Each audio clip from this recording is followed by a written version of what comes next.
পশ্চিমাদের অহংকার রাফাল ধ্বংস করে দিল পাকিস্তানের আকাশ জয়ী বাজ পাখি আয়েশা। রাত গভীর, চারদিকে নিস্তব্ধতা, আর তখনই আকাশে গর্জে উঠল ককপিটে উৎপথে থাকা পাকিস্তানের আকাশজয়ী বাজ পাখি আয়েশা ফারুকের ক্ষেপণাস্ত্র।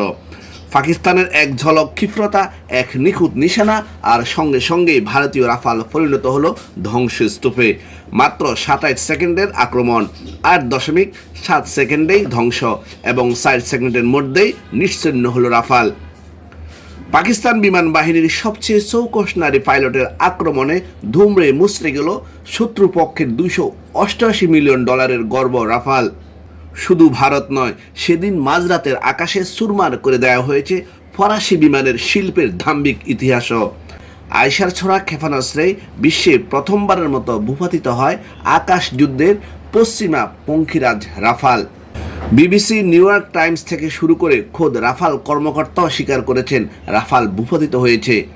আয়েশাই সেই পাইলট, পাকিস্তানের ইতিহাসে প্রথম নারী যিনি সরাসরি শত্রু বিমানগুলো ভূপাতিত করেছেন।